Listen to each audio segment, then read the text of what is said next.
Hello, everyone. Thank you all for being here. So a little bit about myself. My name is Caroline Johnston. I'm majoring in mathematical sciences, which is the department that I'm representing here today. And I have a minor in both computer science and data science, so I'm all about that interdisciplinary feature of WPI. So as mentioned, the research that I've been working on has been sponsored by the Claire Booth Luce Research Scholarship, which is all about promoting the voice of women in research in a couple different departments here in the Arts and Sciences Department. Professor Weeks here was my mentor for that. Thank you. And the research that I'm going to be talking to you about is joint work with Professor Trapp in the back and Professor Conrad, both in the business school, and then a couple students as well. So my research project is that we have partnered with a foster care organization in upstate New York, and we're helping to build them an optimal foster care visitation scheduler. So a foster care visitation, that's a legally mandated meeting between foster care children, their biological parents, and then the supervisor for the foster care case that needs to be present at these meetings. But you also need to consider that when working with foster care children, these children aren't going to be driving themselves, so you need a driver to go pick them up, bring them to and from the meeting.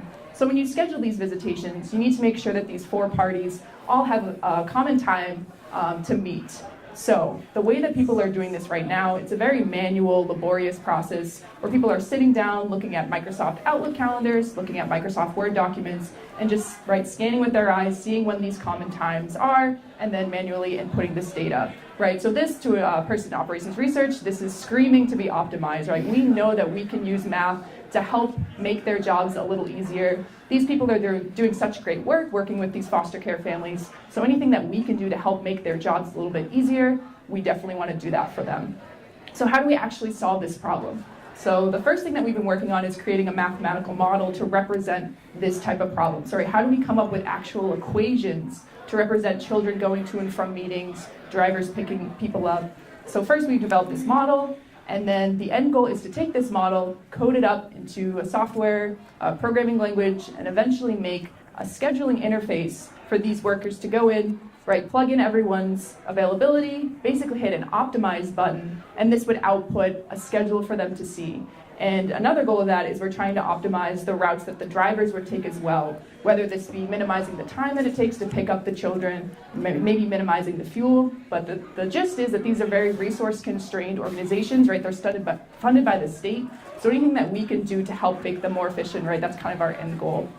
So this is currently going on in process. I will be actually traveling to a conference in the fall to present on this poster that I've created for the research. But something that I've really enjoyed about this is seeing what kind of work can be done for good using mathematics, right? I don't necessarily want to create algorithms for Facebook or work in insurance. I have really enjoyed looking at the humanitarian applications of using math. So if anyone is interested in learning more about how we can use math for good, please do feel free to come up and talk to me. I don't have business cards, but I will give you my email. This is some really good work. I'm graduating soon, so I've had that a lot on my mind recently, right? How can I sleep at night knowing what my equations are being used for? So I think it's an honest concern, honestly. Also, my poster will be on display tomorrow from noon to 1, Campus Center table sitting, so please feel free to check it out. But yeah, thank you for your time.